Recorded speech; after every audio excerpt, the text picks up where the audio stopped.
Welcome to the New Masculine Podcast. This is a place where masculine identifying people come together in community to disrupt outdated models of masculinity and together construct new models for our way forward as men. As a special note, while this conversation is between men, this podcast values all beings and seeks to create positive impacts for all. I'm your host, Travis Stock. I am a master life coach, an equus coach, which means I often partner with horses when supporting clients, and I'm a teacher.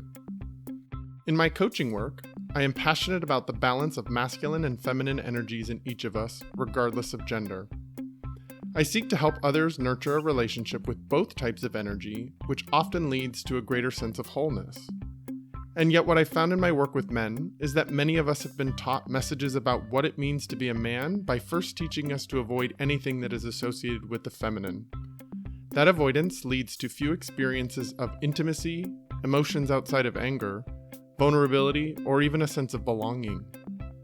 Striving to comply with these models of masculinity has many of us feeling isolated, ashamed, unworthy, afraid, angry, and depressed. That's why I started this podcast, to bring men together who are ready for something new, something more whole. Travis Stock identifies as a gay man, mentor, and a spiritual being.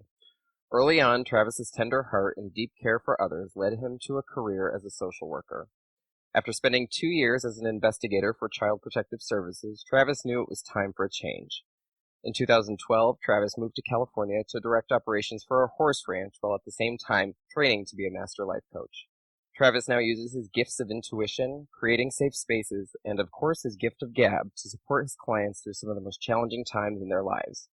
Since starting his business, Travis has worked with hundreds of clients and has developed his coaching practice using the balance of masculine and feminine energies as his primary modality for support. Travis continues to dive deeper into these energies to explore just how important a marriage of both masculinity and femininity is as we walk through the world. In a world where people are increasingly treated as numbers, Travis helps his clients be seen and valued. Travis sees great potential in the people he serves and will go the extra mile to help them thrive. He is highly motivated by personal connection and by seeing his clients succeed.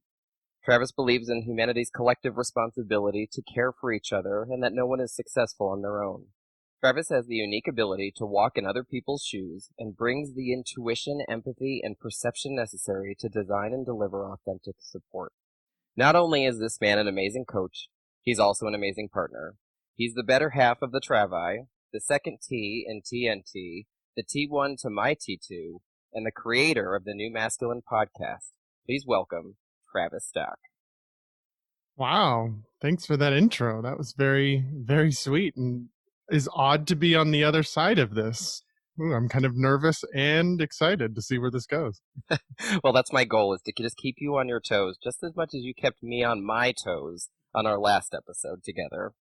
Yeah, well, let me just start by first saying so much gratitude to you for being a part of this adventure with me. You've seen me in the creation process of it all, and I've been a guest now on the podcast. It was so fun to share that and use our episode as a way of honoring my birthday. I released it on my birthday while here in quarantine during coronavirus, and it was a way of celebrating my day to invite people into a more personal realm. And I just appreciate that you jumped into that with me, but then you've even gone further by reversing roles with me and now being the podcast host and letting me share a little bit more of my own story. Yeah, absolutely. Well, honestly, for me, it's just a pleasure to be able to support you through this process. And I've just watched you day in and day out lead people through this work. And, even as a guest previously, the interview in and of itself helped me to learn more about myself and to process through some things that I didn't necessarily know I was holding on to. And so I should be the one thanking you for this opportunity and really trusting me to sit in the driver's seat, if you will, to walk you through sort of what you put me through on the last episode.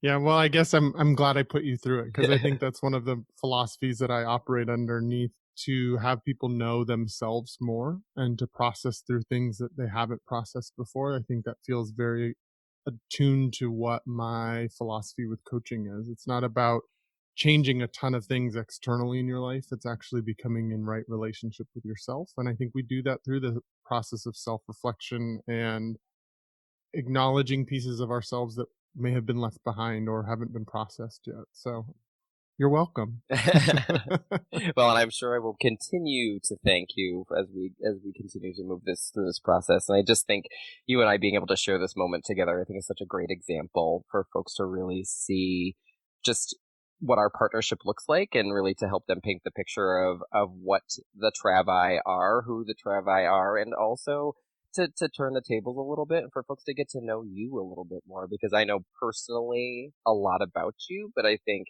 having listeners hear a little bit more around your personal story is super exciting. So I know I'm excited to dive in and to honestly hear some of the answers from you directly, no pun intended, but from the horse's mouth, to really support folks in seeing that, what is the teacher saying about these things? What is the person really leaning into this heavily around the concept of masculinity?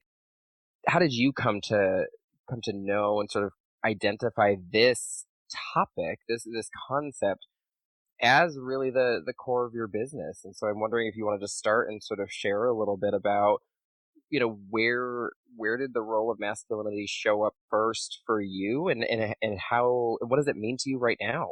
Yeah, well, I think the first things that come to mind when I'm thinking about how I internalized what masculinity is growing up have to do with my sexuality, have to do with being a gay person in this world and a gay man in this world. I think whether it was true or not, I filtered so much of my life experience based on this inner knowing that I was different.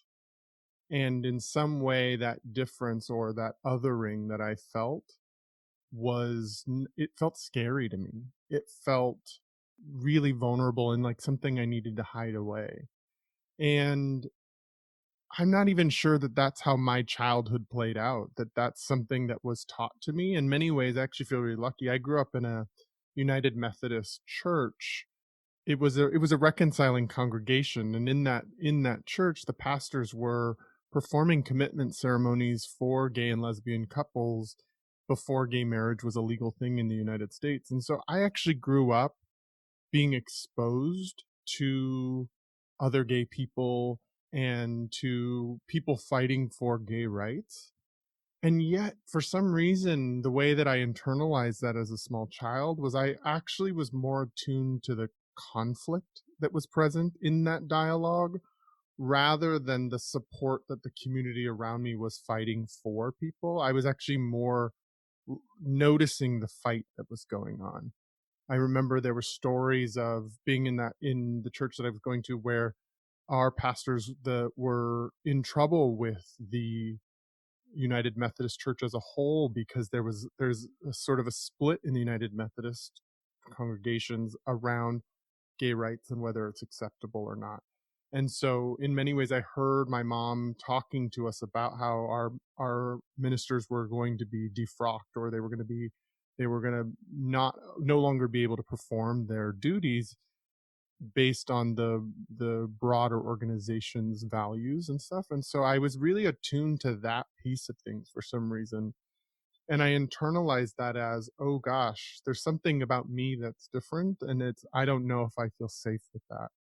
And so I think that encapsulates a lot of what my childhood experiences were, that whether or not it was the truth of what my parents were telling me or what my close immediate circle was telling me, what I internalized was it wasn't safe to be different. And I didn't always have the language and knowing, oh, it's because I'm gay. As a small child, I didn't know it, but I did have a very clear indication that I was different. I have this vivid memory of being on the kindergarten playground and noticing that the other kids were interacting with me differently than the other boys on the playground. I noticed there was difference. I didn't have language for it, but I could feel the discrepancy, and that discrepancy scared me. It made me feel like, oh, this thing that is maybe unique to me makes me feel unsafe or makes me feel othered and like I don't belong. And so I think I spent a lot of my childhood filtering myself through this otherized category and learning to cope with that. And in many ways, I learned skills like perfectionism with my schooling and perfectionism with the music performance stuff that I was doing as a way of coping with how much I felt afraid of my true identity.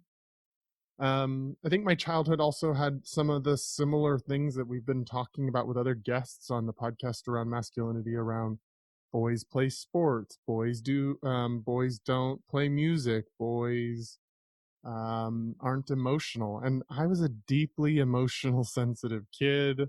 I was into music. I did play sports. And in some ways, there was a natural inclination towards it. I felt fairly good at it, but it wasn't where my heart was. I remember my dad and I had early, one of our early conflicts was he really liked baseball and I really liked soccer. And he was really trying to encourage me to play baseball and really wanted that for me. And he still tells the story of one of his proudest moments of me was when I got a triple play in baseball, in like little league baseball, and it's like kids my age weren't getting that, and I let off of triple play, and he'll still tell that story about how proud that made him. And so I know there was a part of me that loved that external validation from my dad, and then there was a part of me that wasn't really into the activities that I was being encouraged to do. And so I remember some tough conversations in childhood with my dad about me creating my own independence to create my own self, but also really afraid of what that meant in terms of my relationship with him. Was he going to accept me and love me? And was I still going to receive love? I think that's something you and I talked about on the episode that we did with you, is like, if we don't do the activities that our family wants us to do, and I think your case, it was hunting, do I still belong? Do I still fit in? And I think in many ways, my childhood brain was tuned to the fear voice. What if, what if, what if? My parents will tell you that I was always the what if child, trying to come up with every solution possible to any what if that I could think of. And I think that really guided my development in masculinity and in manhood. Was there was a fear of failure in some way, and learning to cope with that failure piece that was really prevalent in how I first started to find myself as a man. Yeah, it's funny. We've been together almost 3 years now, and it's interesting for me just to hear you reflect on your childhood and to hear how oftentimes I feel like parents will hold on to a single memory that is so meaningful to them, and that almost fits perfectly into sort of the space in their brain where a specific concept or ideal lives, and they'll just hold that memory just because what is the puzzle piece that fits the model that they grew up with, right? And and that salient sort of emotion that's very much tied to that is so near and dear to them. And I'm wondering for you, since that's such a salient piece for your dad still, do you feel like that space has also been filled in with other examples now, sort of looking a little bit more forward, or do you feel like that's sort of a big piece for him still? Well, I know he loves that story. So that story is definitely really important to him. But I'm really lucky that I've had a dad that has evolved over time and has grown with me. I think in the early years, he really wanted to connect with me based on his own interests. And what I found as I grew older was the more and more I established a true love for things like the music that I was involved with. I was in performance arts for a long time. What I started noticing that was my dad was showing up anyways, even though it wasn't in his interest level. And while he couldn't have the same kind of verbal dialogue and passion about the same things, I felt his passion for me.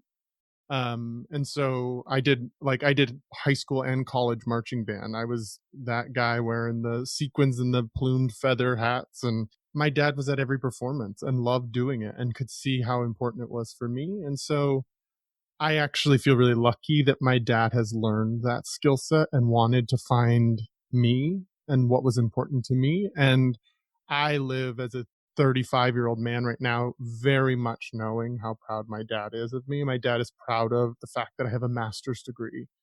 That feels outside of what he was expecting from us, from my brother and I.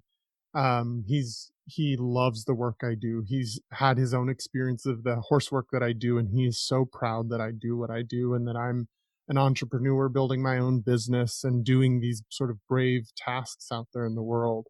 So his what he's proud of has evolved over time for sure, and I feel really lucky that he has been on that journey with me. Yeah, my gosh, as I hear you talking about a hat plumed with feathers, I only wish we had that sitting on our wall to showcase to guests. I guess I'll have to ask your mom to send me a copy at some point. Oh, there are so many pictures, don't you worry. Oh gosh, just we're skimming the surface at this point. As I think about you being 35 now and just having a birthday, if you were to reflect back to the Travis that had that amazing play in baseball, knowing what you know now, do you have any advice for that young man around the concept of masculinity?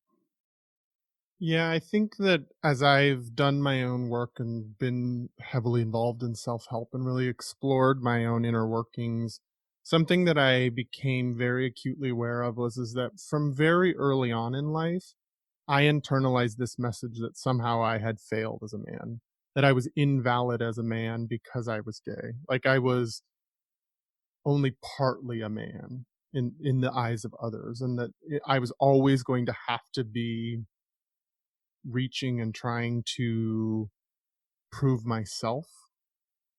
And I think the advice I'd give to myself is that to my 5-year-old self would be that you are valid as you are, that you are whole as you are, that you don't have to compensate and you don't have to prove yourself, that your beingness is valid, and that there are going to be people that don't get that, but internalized value is where the real joy, love, care, vibrancy of life is. Instead of depending on external validation for your okayness, that internal source of that is going to get you so much more of the life that you really want to feel, what you want your life to feel like. And so it would be to encourage myself to trust my own guidance and my own validity as a being, and to be brave enough to just carve my own path out earlier and not wait for the space to open up, but to just carve my own path. I think that's really what it comes down to for me. Yeah, I can only imagine just hearing you share that. What if every 5-year-old in America, across the world, was to hear that piece of advice and just internalize that? What a difference that would make in their experience and their development as they grew up into adults. I mean, I think it's such powerful work and such powerful words for folks to really hear in this moment. And as we start the conversation, I'm just so curious, and I think a lot of folks would be curious to know why this topic. Why masculinity? Why the balance of masculinity and femininity is so important to you? And sort of carrying on that, like, why right now? Why right now is this so important, do you think? Well, I think that it comes from my own personal work, like what's been my journey through my life. It's the path I know most. And so therefore I feel like I've gathered a lot of data along the way in where the pitfalls and where the successes and where the challenges and where how to get around those challenges is around this topic of masculinity, because I felt so early on like I had failed as a man from the moment I came into this world just because of who I am. It's the thing I've had to traverse. It's the thing the path well worn for me is like how to create an internal sense of validity and to remove the layers of shame that I internalized for a long time. And so I think I didn't really have it on my radar as this thing I really wanted to create until I started really leaning into my life coaching work that I'm doing. I think I was for years, as you were saying, I moved to a ranch in California and I was the operations manager and ranch hand and supporting other life coaches as they were doing transformational work with their clients. And so I was there supporting clients, also coaching people, training, learning all of that stuff. And what I started noticing was so much of self help is women. There's a lot of women doing introspective work, trying to make this world a better place, trying to heal their own old wounds, trying to participate in transformational work. And that really served me for a long time because in many ways I was afraid of men for a long time because of feeling like I always didn't measure up and that I was always going to be the gay kid or that I was going to be rejected in some way for being me. So for me, it was actually a really wonderful place to flourish, was to be around so many women doing their own work and to be one of the few men in that space that were there. But what I started noticing is that there are barriers to entry within self-help and within spirituality and within personal development for men. And I started recognizing how very few men come into this work because men aren't encouraged to do so. A joke that I say oftentimes is that when men hit middle age, they go buy themselves things to validate themselves. Whereas when women hit middle age, they want that eat, pray, love experience. They want to go find themselves and find more of the richness of their own self and validity in their being. And I just kind of recognize how important that journey was for me to do that introspective personal development work. And I wanted to see if I could create to help drop the barriers to entry for other men to do this. I don't think we can evolve as a culture, as a human race, by one gender doing it and not another, or not everyone doing it. And so it was like, I really want to create spaces where men want to do this. And I got my first experiences on that horse ranch of participating in men's only workshops that were about really talking to men about what are the things that are challenging, what are the places where you're not free to make your own choices, what are the places where you are limited by the identities you've created for yourself or the way that the world gives you space to have an identity. And I got hooked from those early workshops that I did with them because what I saw was this space that I typically was afraid of very often at that point, being in rooms with only men and feeling very much like on the bottom of the totem pole when it comes to being in that. But then seeing all these men, like, first with their defenses up and first sort of sniffing each other's butts and seeing who's got the most power, who's the dominant energy in the room, playing out the typical male power structure things until we got into play with certain activities or they started to interact with horses. And then the vulnerability started to come up. And once the first guy gave himself permission to be vulnerable and cried in the group, then everybody's crying in the group. There was this sort of clear indication for me that there is a craving out there for intimacy between men, for men to feel safe with each other, for men to feel like they can ask for help, for support.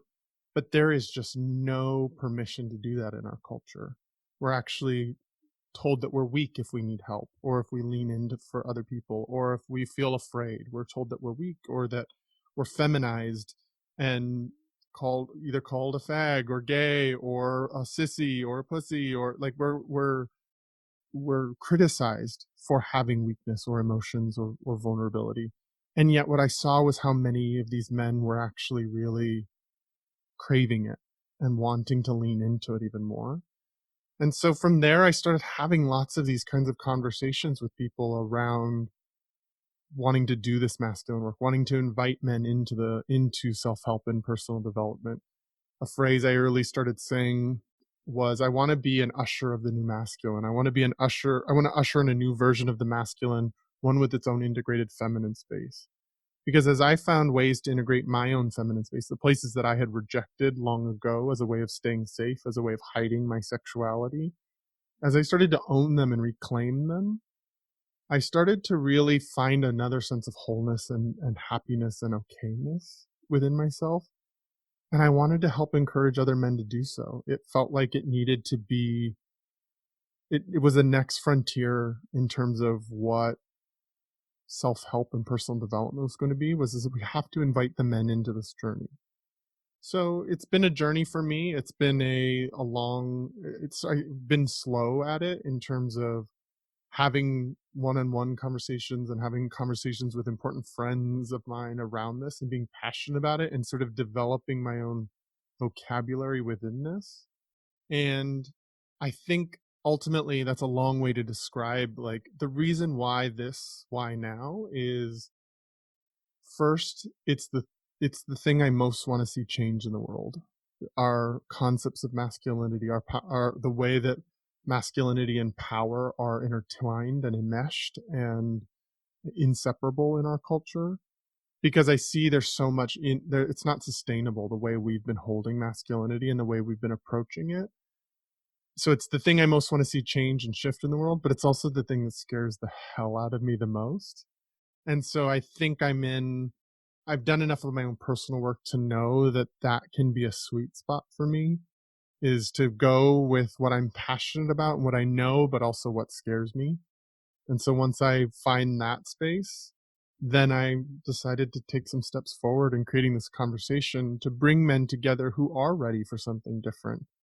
I started finding men along the way that were ready for this, that were having these conversations, that were trying to do it differently. And I found that men were sort of isolated islands out there in the world, not connected to each other. And I wanted to create a space where we could come together and connect around a shared value system around this. And I want it to be where my brand that I'm creating within the new masculine is an expert on this topic.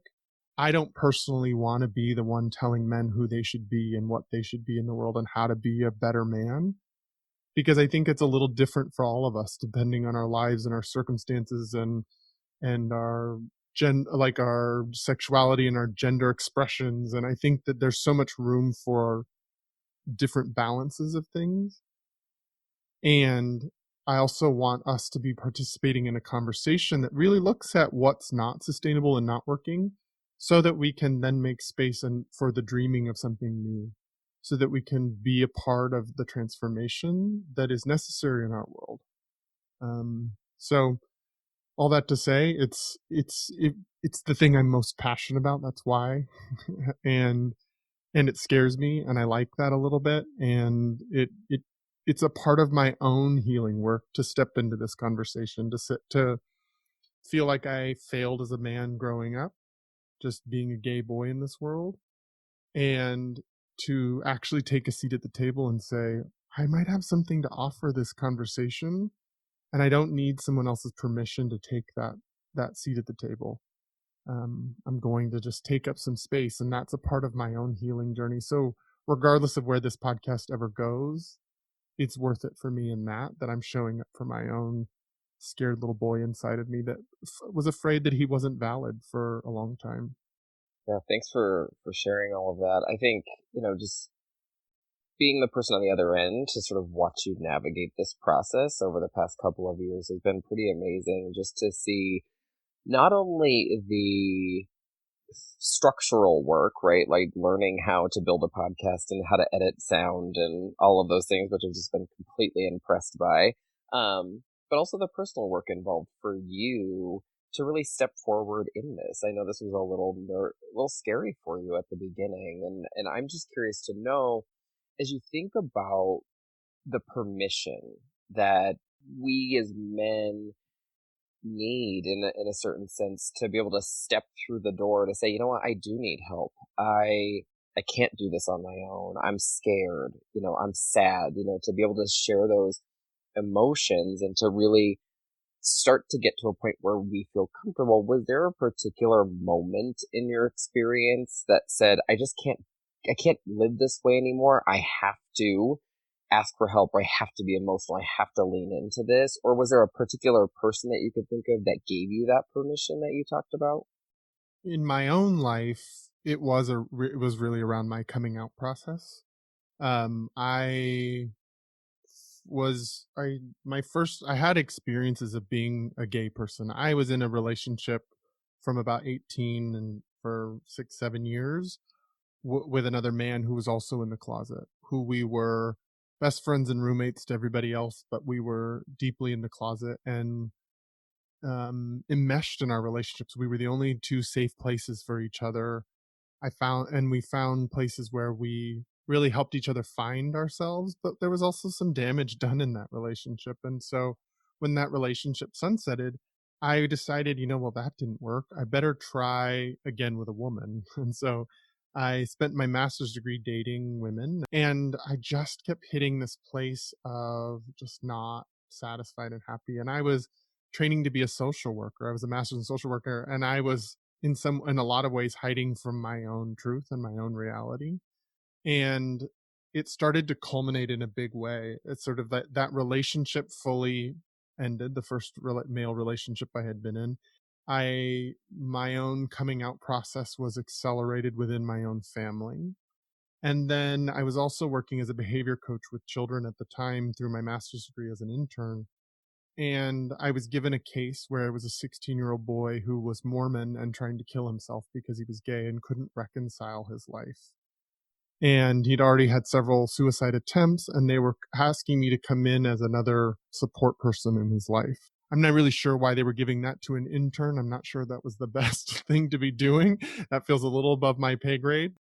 And I hit this place of real panic in myself that I couldn't figure out this journey for my own self. How was I going to really help this young man who was trying to decide whether he was even worth living and staying on this earth for, based in the way he was raised? And so I hit a place where my social work ethics kicked in and was like, oh, I can't support this person. This is too in my own blind spot.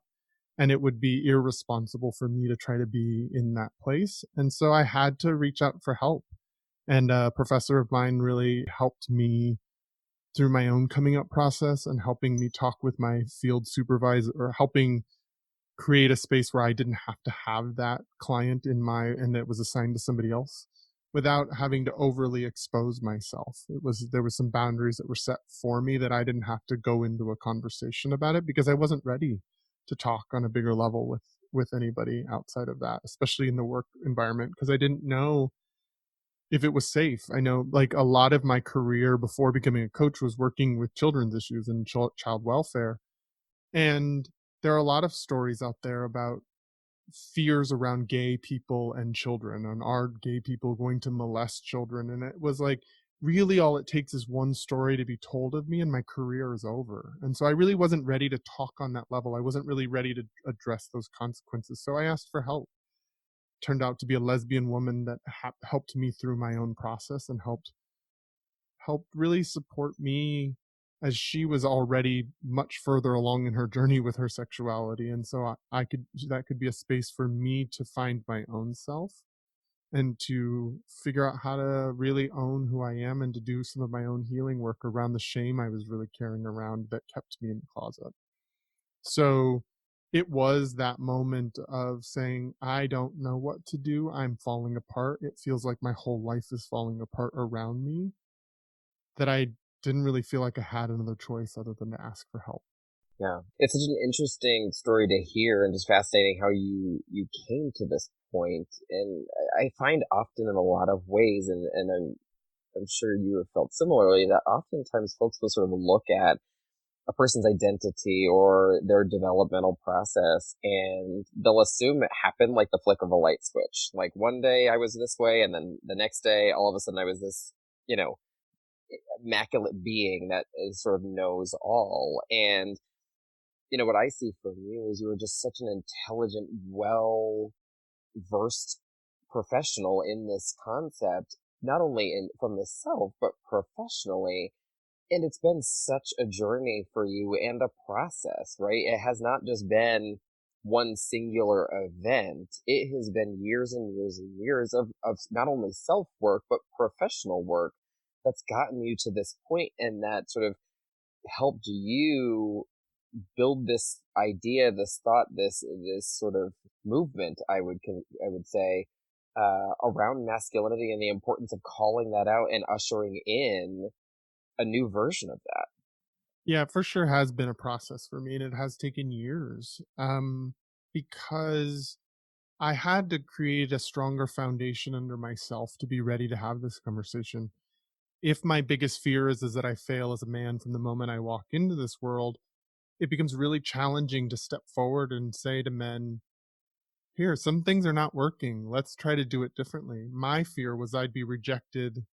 My worst fears of rejection would be played out in a big way and in public. And in many ways, there has been some pieces of that feedback that I can see out there online. And then there's other times where the majority of the feedback has been really positive. But you're right. It's been years long journey.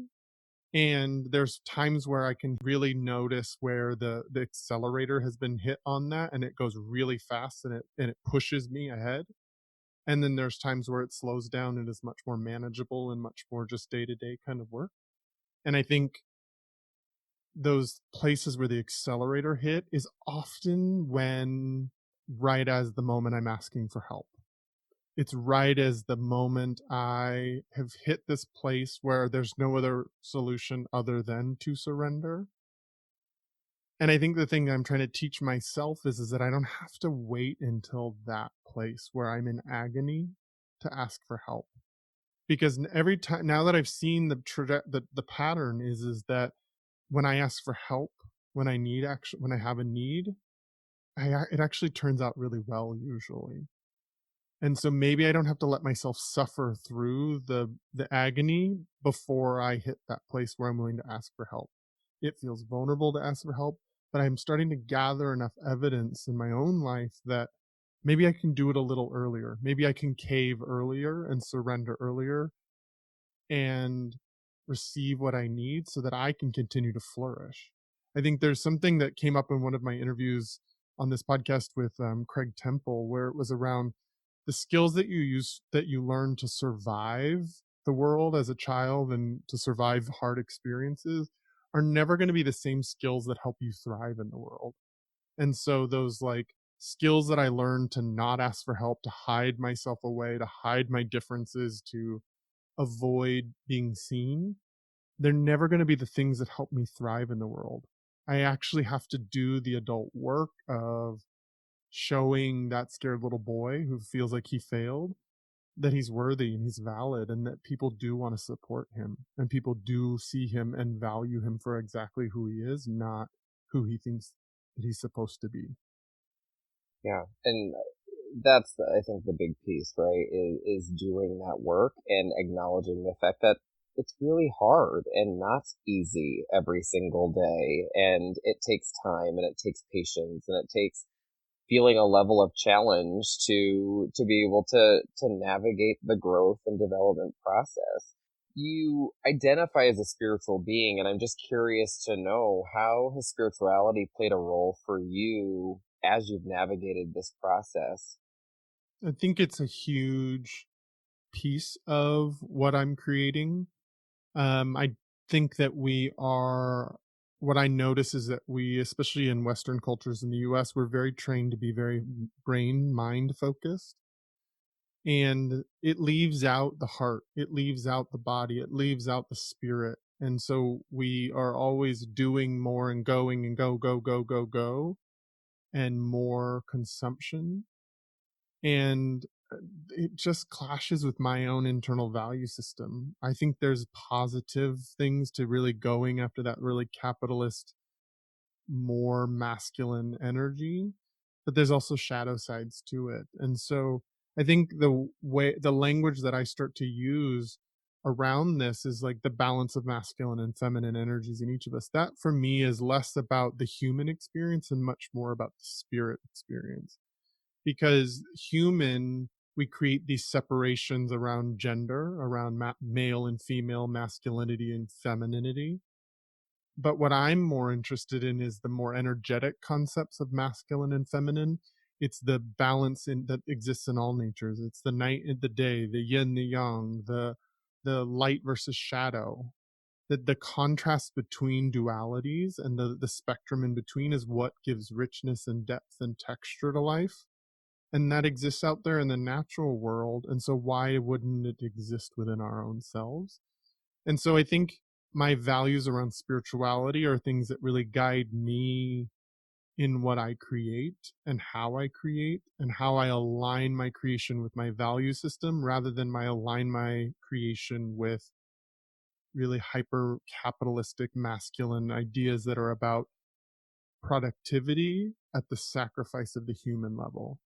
I think we're so finding that as we're all in quarantine right now, as we're dealing with a global pandemic, that some of the ways in which we were pushing ahead in terms of productivity and creation and moving forward, we're hitting the places where that's not sustainable, and we're watching our environment show us that. We're seeing that in each other, in our relationships, and the fears that come up. And so I like to look at those sort of meta perspectives, those spiritual overlays on top of it to make sense of reality when it doesn't make sense, when there's a feeling of out of control. Like, I think a lot of people are feeling really out of control right now. And for me, spirituality gives me something to rest in. It gives me something to anchor myself to, so that the world doesn't feel as scary. It feels like it has meaning. It feels like it has soul to it. It feels like it has purpose to it. Because outside of that, for me, the world feels too scary when there's no purpose or reason or truth to something, when it's just happenstance and and there's no control at all and there's no meaning behind it. So for me, I really try to infuse spirituality in everything that I do, from my relationship with you to my friendships to my family relationship to my way of moving through the world to my coaching work to this podcast. I don't know how to extricate that piece any longer from my life and keep it in its own separate box. It is the thing that is pervasive in all. Like, I'm sitting got on the floor next to me, I've got some crystals that are here with me that are a part of the way that I ground and the way that I have physical objects that I can receive and put energy into. And I know that's been a real fun part of our relationship that it's developed is incorporating spirituality, incorporating the unseen, the faith piece, and reclaiming a sense of meaning making and connection to something bigger than ourselves that doesn't have that same connotation and the same wounded character to it that religion has had for many of us as queer people, where we've been rejected because of religious teachings, is to reclaim meaning making and connection to source and connection to God, but from a place where we belong within it rather than we are outside of it. And so I look at spirituality as like, it's a self-determined thing. My spirituality is a collection of belief systems that I've pulled from all different areas that I get to synthesize together. That's not told to me how to synthesize. Yeah, it's one of those things that, to your point, the holistic nature of each person matters, right? I think oftentimes we sort of, folks will look at themselves as sort of one-dimensional, and there's just so many facets to each person. And the control piece you were talking about, I think really resonates, especially right now with folks being at home and having a lot less control. They're starting to realize that they're actually human beings and not human doings. And the fact that we often fill space with just busy work because there is some fear in being in the present and sitting in that surrender space to say, there's a global pandemic right now. I don't have control right in this moment of my external environment. What do I need to do? And so I think folks being able to hear from you specifically, somebody that works with folks on a very intimate level, how do you stay well through this, and sort of what are your grounding forces? I know we talked a little bit about the permission piece, and you were the one that really gave me the permission to step into my spiritual identity, because before that was very much in the closet and was not about to come out. And then, the moment you waved a crystal in my face, I was like, here we are. And now we have a lot of them, actually, shelves of them, if anyone is just wondering. Shelves of crystals. We jokingly call our apartment the quarry. I think one of the best things that for me in this has been to watch the feedback that you've been getting from folks and to watch people celebrate you through this process. And so I'm curious to know, like, as you've gone through this and you're hearing from your community, what surprised you about the responses you've been getting? A couple things that have really surprised me. I actually thought it was going to be much harder to find men who were willing to have this conversation in a public way like this. I really thought it was going to take more convincing to be able to do that, or that I was going to be really struggling to find men that said yes. And the reality is that's not been the case. It's been really fun to have so many important people in my life say yes to this process and join me on this journey that is so important to me and to value what I'm creating. And then to, as I start to release some of the early episodes, to have other people reach out to me who are really resonating with it and having their own versions of transformation around masculinity that they're approaching in the world and want to participate in the conversation with me. I think that's been really fun, that there's been part of me that's really in a very masculine way going after and going towards goals of having this podcast, but in other ways there's been that feminine sort of connection piece that has attracted other men into the space who are ready to be having the conversation or wanting to, and that's only enriched and developed the conversation even more. It's not just my perspective, it's the perspective of many men. So I think that was really surprising for me. I think that another thing that's been really I'm so grateful for, and also I'm sort of surprised by, is how many people of different genders are listening to the podcast and really resonating. It was really important to me while creating this to not create a men's club, to be like, this is a man, no women allowed, no people of queer identities involved allowed. I really wanted to be an inclusive conversation, but it is a conversation with men.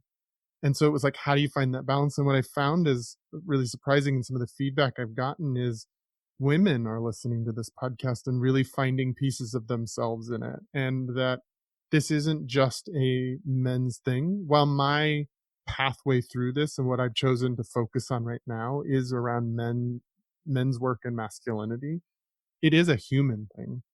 And people are having insights all over the place regardless of their gender. And so that's been really surprising and really nourishing to know that I've accomplished that original goal of inclusivity. And I'll keep going with that because I really want this to be an inclusive conversation that benefits all. I don't want it to just be men sticking together to support each other without actually benefiting the whole. So I think those have been some really surprising things. I'm always really fascinated to see what episodes and what people that I bring on, who that attracts and who really resonates with certain pieces, and what are the standout moments for people from conversations that they've heard. And I think that's been really fun to sort of track that feedback, but then also to be able to send that feedback privately to the men who are on the podcast, to be able to share the impact that men are having just by having the conversation, just by being vulnerable. It's really great to see people validating men who are trying to do it differently and who are being vulnerable and who are sharing their stories and are sharing their places where they failed or where they messed it up or where they face planted, but then also with the learning that's created from it. I've really loved how much support has been underneath these men as they share what's going on for them. Yeah, because I mean, to your point, it's so vulnerable.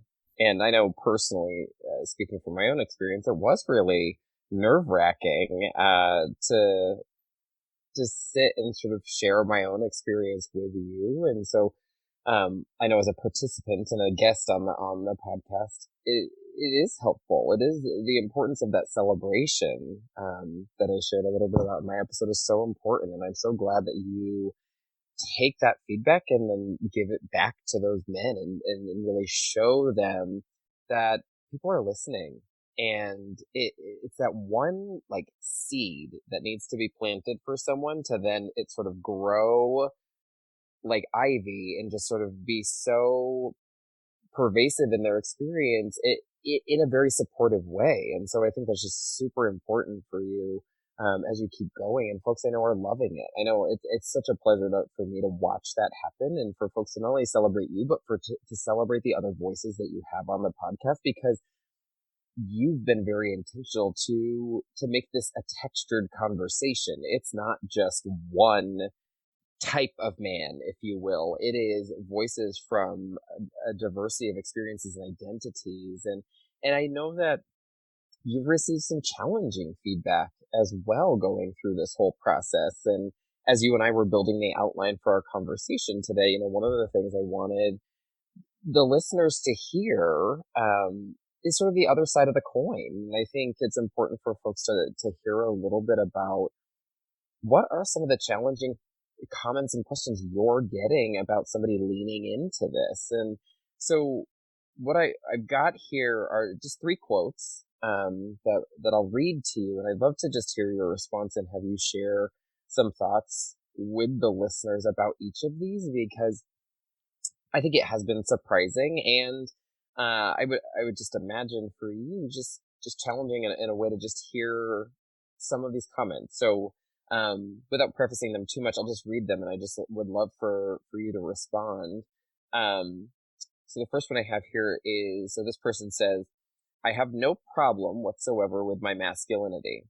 I was born a man. I act like a man. I make no apologies for being a man. This questioning of oneself or overanalyzing the whole concept is just wasted effort. If you're a man, be a man. If not, go hide under the blankets." Yeah, I mean, you're right. There have been some challenges to this podcast and to the conversations that I'm hosting, and challenges to me as a person specifically.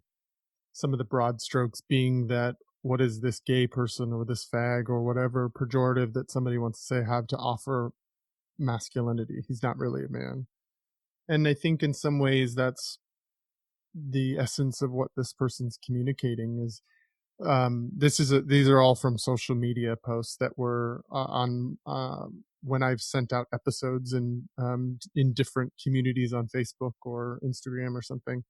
These are some of the people that are in those communities that I don't know personally, but that are deciding that to participate in the conversation in this way. And this is a person that had never even listened to an episode. This was the day that the very first episode went out, and it was before they had even listened to the conversation. And I think that the fact that I'm calling it the new masculine, the fact that the logo has a pink gorilla on it, in some ways how that's been really like already off-putting for some men, that already challenges them to the place where they then reject any of the validity of the conversation that's going on throughout the podcast episodes. And I think something that's been really important to me is to really lean away from the conversation around quote unquote toxic masculinity and what's wrong with men, because it doesn't really create enough psychological safety for us to actually ask questions and do the introspective work. This guy that wrote in that comment doesn't see the value in questioning yourself or analyzing behavior. I have a different value system than that. I think I find so much importance in my own journey and in the journey of all my clients that I support, that the more they develop an understanding of self, the more they're able to create the life that they really want, and a life that feels in alignment with them, their values, rather than just slogging their way through life. Now, we can all have different value systems around that. So if this person's not interested in doing the self-reflective work, he doesn't need to do that piece of it. But this conversation on these podcasts is for the men that are finding the desire to do that work, that are ready to start looking for something different, because I know there are plenty of us that are ready for that. And so maybe the conversation isn't for him, but it is for lots of other men. And I do find that interesting piece that it starts out, I think most of what he wrote is totally fine. It's the place of like, go hide under your blanket. There's the shaming element to it. So without listening to the podcast, without knowing anything about me, without knowing anything about my guests, there's already this, I need to shame you and I need to assert my power and truth over top of yours. I find that interesting. And I find that isn't in alignment with how I view manhood and how to be a good human, is to critique and shame someone before you've even listened to what they have to say. So that's where he is. Here's where I'm at. I'm going to keep having the conversation. Clearly, I've continued putting episodes out, even though he saw no value in it. Yeah. Well, it's sort of going back to the concept of really showing up. It sounds to me like this person is showing up really with the lens of judgment first versus a lens of curiosity and being willing to explore and to ask questions versus rendering a very staunch judgment of what's going on without ever being a participant, really. Um, this next comment, this person actually, it sounds like, listened to the podcast. They say, shouldn't you actually have masculinity before you can talk about it? I listened to one of these podcasts and it's a bunch of far left nonsense from guys who clearly don't know how to actually be men. There is nothing wrong with men today. What the problem is the far left and feminist hate for anything masculine because it's a threat to their dishonest narratives. Yeah, I'm glad this person took a listen, and it's okay with me that it's not for him. It's okay with me that he doesn't find value in the conversation I'm having, and that just shows that it's not a conversation for him. I want to encourage other people, as you were saying, to keep a curious mindset when listening to this, to recognizing that none of us are static beings that never change or that never evolve.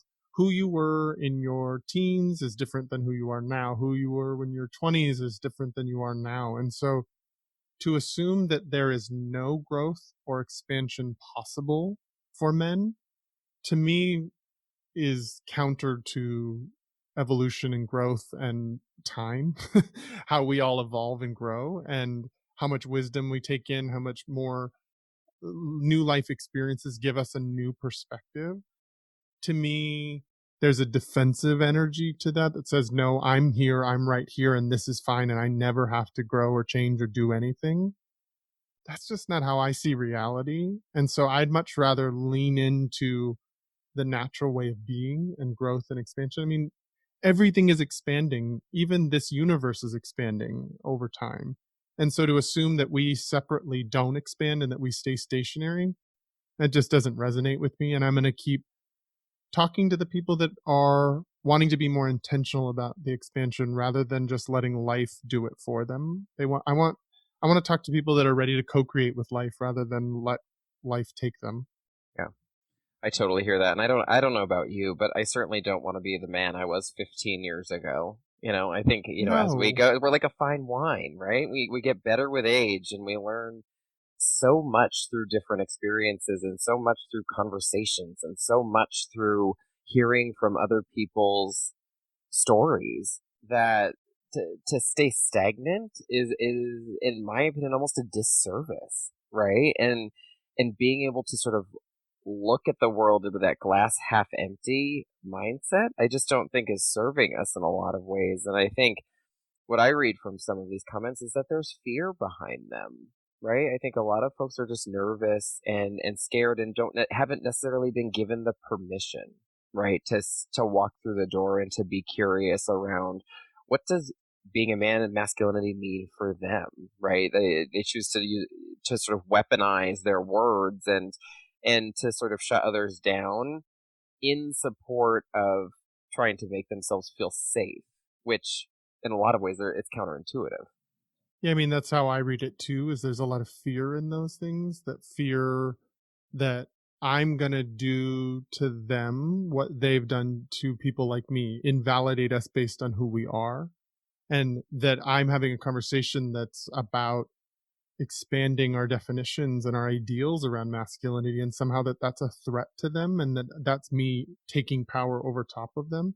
That's not anything I'm actually interested in. And so I do think there is fear involved in that. And I think the common theme in these comments is that these are the reasons why I want to be having these conversations. This is a symptom of the challenge that I really notice and see, and that many of the women in my life see, many of the other people in my life see, is that this is challenging. This is limiting this version of masculinity that is defensive and that is constantly assessing who has more power, even when somebody's just having a conversation on his own podcast. Like, it's not like they have to listen to it, but then there's this need to come in and assert dominance. That's just not something I resonate with.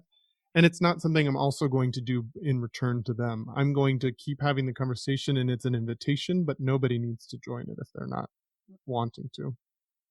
Absolutely. Absolutely.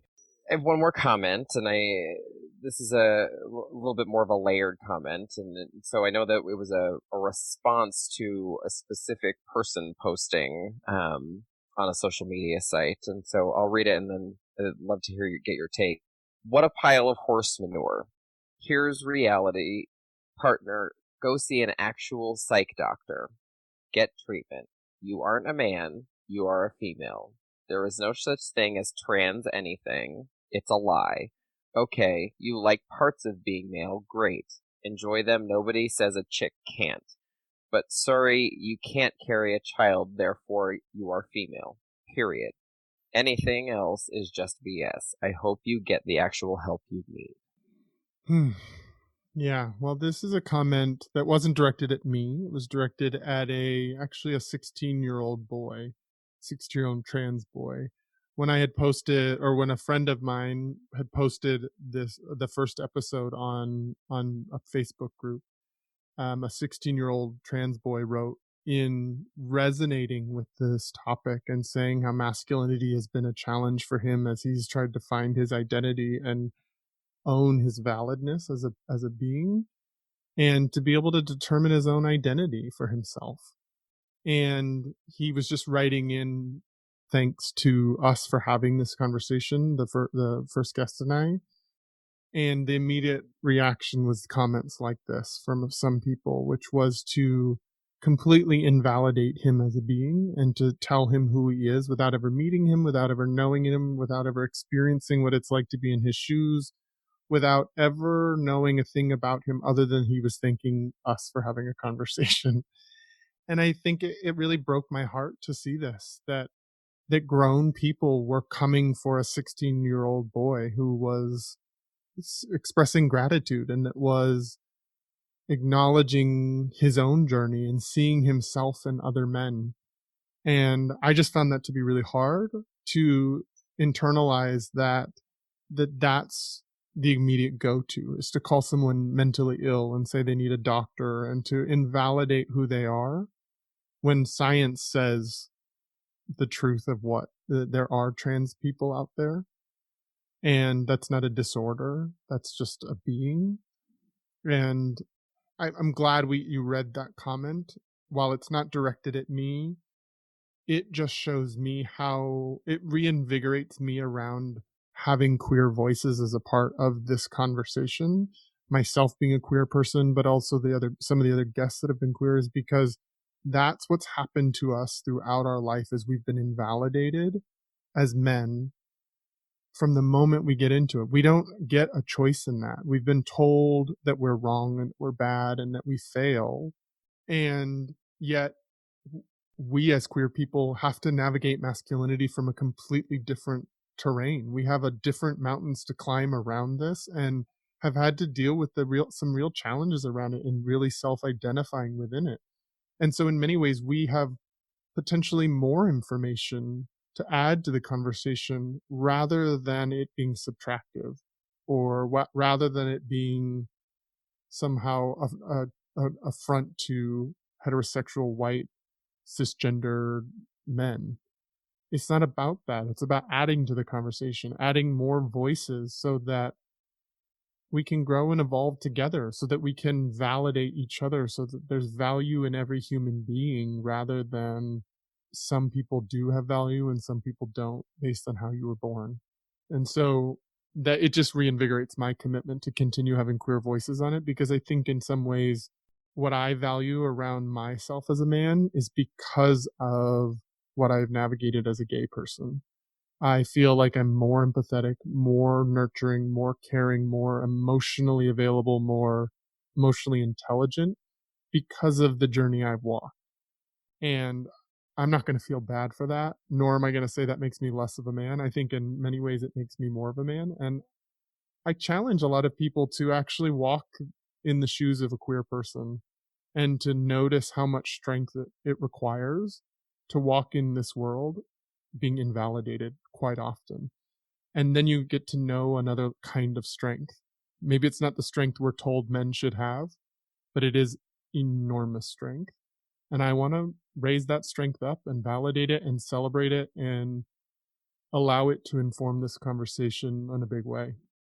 And I think that you continue to do that and so well and effortlessly in a lot of ways. And that's why I think, I shared before, the conversation is so textured and everyone's story is so different, and you are really bringing to the light these stories that people need to hear right now in this moment. And I think that's something that is just so exciting to watch, and to your point, for people to be seen and heard for the experiences that they've had. And that is just so critical, being able to share those stories. And that's in a lot of ways how we learn, is through stories. And so for folks being able to have the space, but also the support and the willingness to lean in and share those stories, I can only imagine the number of lives you are affecting, whether you know that or not. And so I think folks are just excited to watch you keep going with this process and grow in your own development around processing through masculinity and incorporating and integrating the feminine space into all of that. Well, thank you. I think that stories are really important, and exposing people to other stories that are not their own. And I like that languaging of like different textures to the conversation. I think that each of the threads that are followed in each of these person's stories does create a more vibrant tapestry or whole piece of fabric as the threads come together and create a much brighter image in front of us. And I think sharing the stories is the most important thing to me.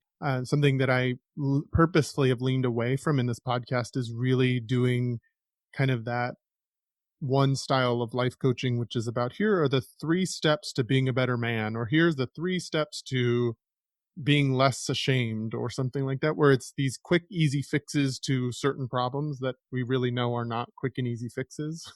It's never been my experience that those kinds of things work. And so instead of being really prescriptive about what people need to do, I just want the podcast to be exposure to stories, development of empathy and understanding of each other through listening to other people's stories, through hearing the challenges, but also hearing the successes and the advices they give. Because I think that in itself is transformational enough. And telling men what to do or telling people what to do is not really something I'm that interested in. So thank you for pointing that out, because it does feel like a really important part of what I keep creating. So with that being said, I'm going to go a little Oprah on you right now and ask, top 3, who would you like to have come on the podcast and be your next guests? If you sort of could pick anybody, past, present, sort of celebrity, non, who would you like to see on your lineup? I don't know that I have a top 3. Because in many ways, I've been just connecting with the men that I already know, and I have a felt sense of that are in my life. I think it's hard for me to really project out where this could go, because I'm in the process of, in my own self too, as you were saying, in my own development process of finding men that are this way too. In many ways, I was like, am I alone in the world? Am I by myself? And so I'm already asking the men that I already see and that I already really sense. There is one person that I have reached out to on social media, but haven't gotten through in terms of um, direct messaging. But there's a guy by the name of Justin Baldoni. I believe he was an actor on that television show, Jane the Virgin. I believe that's the show he was on. But he did a TED talk a couple years back around the beginnings of I think it was around the beginnings of the Me Too movement, as it was arising. And his whole thing was how he's done being quote unquote man enough. And his whole thing is around how dangerous and toxic that language of telling men to man up, or that you're not doing enough to be man enough. You're too sensitive, you're too emotional, you're too whatever. And that's not man enough. And so he was really challenging our concepts, and he speaks in such similar I felt like such a camaraderie and a kinship in his way of speaking and his language. And I recently saw, as I've been following him on Instagram, he's been doing this TV show called Man Enough, where he's talking about men's issues like this. And so he's definitely somebody that I would love to be able to get in contact with and have him be a part of it, or be a part of what he's doing in this field. Like, I just found a kinship in our missions. I think there's some really exciting podcast episodes that are already recorded that are going to be coming out of people from different walks of life who have reached out and that are really interested, that are so outside of my zone, that kind of push me in some ways, that I'm really excited about to share. And so I'm really in this place of being satisfied with where I'm at and very open to where it goes. I spent a lot of the very beginning of developing this podcast being really like, I had 7 episodes recorded before I released anything. I wanted to be really way out ahead of it before I released it. That felt like the best way for me to manage my own anxiety and my own way of learning through this. And now I'm starting to sort of step into a place of being more in the moment, a little more fluid, a little bit more responsive to what's here in the moment, rather than having too much of way out there in the future of where it's going. So I think there are some people that I'm really curious and interested in. There's some artists that I like on Instagram that are queer people that I think would be really good at adding to this conversation. So we'll see where it takes me. And I actually hope that this, in some ways, comes off of this conversation, starts to come out of the podcast also, and starts to be in live events, starts to be in Equus workshops that I do with other men, where we're gathering in community, not just these one-on-one conversations with men, but that are collecting together and actually being in community around this topic, rather than just the more passive listening to a podcast episode and letting that do the development. I want to be with each other when that happens, so I can really see that it is going to evolve to being more community oriented. And that might even look like group panel interviews on the podcast of like past guests, and so that we can all interact together and share that with others. That might look like in-person workshops or community engagement things. And I'm also really interested to hear from the listeners about where they would like to see this go. What questions do they have that are not being asked? What places would they take this, or would they want me to take this in a new direction? What would be of most service to those who are listening and resonating with this podcast? Because I want it to be a co-creation. I don't want it to just be me creating alone out in the void. I want it to be an ongoing, live, living conversation that the listeners and the guests help inform me along the way too. I love hearing that, and I think just the direction and just the openness that you're manifesting for this, and sort of bringing that energy in is fantastic. And I think folks are really excited to see that. Like, I think the panel piece and just listening to people jam back and forth together and sharing those experiences is just, again, it's another texture to the conversation, which I see as super valuable, and I'm just excited to watch this continue to grow and to see what else sparks in you as the creator of this and as the person really shepherding this work forward. Yeah, I'm interested to see where it goes too. I think with the whole quarantine and being in stay at home, I've been really focusing on taking my eyes off of the like really hyper masculine productivity thing, and letting myself lean into the sort of more yin energy, the feminine energy of slowing down, taking care of myself. And in that, I know the more creativity comes from that place. It's like adding more nutrients to the soil so that more creation can come. And so I'm really excited to see where that comes from. I can already start to see a little bit of that creative spark coming through that helps take this from where it is and what it is now, and helps it evolve to its next iteration. So in that vein, as we move forward and we start to close, you end every podcast interview with asking for a piece of advice from your guest. And so listeners want to know from you in this moment right now on a Friday afternoon, What's one piece of advice that you are going to offer men as they embark or continue on their journeys around masculinity? I think the biggest thing that always comes up for me, and it's a theme that you and I've already talked about today in this episode, is around listening to the stories of others. Listen to other people who have different experiences than you, who have different life circumstances, who have different ways they were raised. Listen to those stories without needing to defend against them or defend your experience or your story or your way of being in the world. The more you can listen, that doesn't mean you have to adopt what other, like somebody else's experience or their behavior patterns or their life circumstances. But listening without defending allows you to increase your awareness and knowledge of the world. It doesn't subtract from you as a person. It doesn't invalidate your life experience and your circumstances. It actually just helps you broaden your perspective. And so I would say, listen to others who are different. Listen to other gendered people. Listen to other sexuality people. Listen to other raced people. Because their experience of the world are just as valid as yours. And to bring equality to that, like to not need there to be a power structure even in who's more valid than others, to actually just put an even playing field where there's an equality and equanimity to the value and validity of people's stories, and then see where that journey takes you.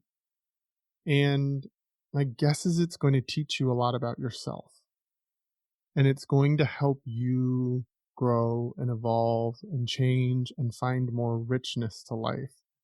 I don't know anybody's stories that have been subtractive for doing that. I work with, as you said in the beginning, I've worked with hundreds of clients. I work with men all the time in my practice, and I don't find them ever feeling like this process is subtractive for them. I always find it to be additive for them. Doesn't mean it's always comfortable. There's discomfort in stretching out of our comfort zones, but it does net out in a positive direction, additive direction. Awesome. I think that is such a good place to land and to really focus on actively listening to other people's stories and the power within each of those. And even if they don't resonate in that moment, just take some time and reflect. And as you're on a run, as you're washing dishes, as you're folding laundry, just think about those stories and see what comes up for you. I think that's great. Well, I just want to thank you so much for being a part of this with me. This has been really fun. You crushed it. I'm like, I was so nervous in the creation process and doing this for the first time, and you just seem like such a natural. But we both know that you love a microphone and being on stage. So I love that we hit right into your strength and into your wheelhouse. Thank you so much for being a part of it. It's been so important to have you in both roles on this for me. It feels so vulnerable in a good way to invite people into our life together. I know many people in my life knew me for a long time when I struggled not believing that another man could meet me and that another man could show up for me in the ways that I needed. And to be able to show you off and to be like, look what I found, people, it's just been really nourishing, really fun. And so thank you for being brave enough to do this journey with me. Well, thank you for trusting me with being in the driver's seat. And you're absolutely right. As I sit here with my Madonna mic on, I am no stranger to the stage. So it was an absolute pleasure. And I'm just so excited to watch as this continues to grow, as you continue to grow, and as we get to see the results of you leading and shepherding us through this movement. If people want to get in touch with me, feel free to find me on Instagram at Travers03. You can email me directly at travisstock03@gmail.com, or you can go to my website at travisstock.com. If you've joined this episode out of order, or this is your first episode that you've ever listened to, and you're curious why the other Travis was interviewing me, make sure you check out the previous episode where I interviewed him. Obviously, we share the same name, and so we wanted to play on the Travii being in this and flipping roles in this, and it's been a fun journey for us too. But make sure that you check out previous episode 13 with Travis Mears. I'm so grateful for where this conversation is going. I'm so grateful that I had the opportunity to put myself in the vulnerable position I've been asking other men to do. I think it's been a really generative process. And so just thank you so much for being a part of it. Thank you all for listening. And thank you all for enjoying the Travii.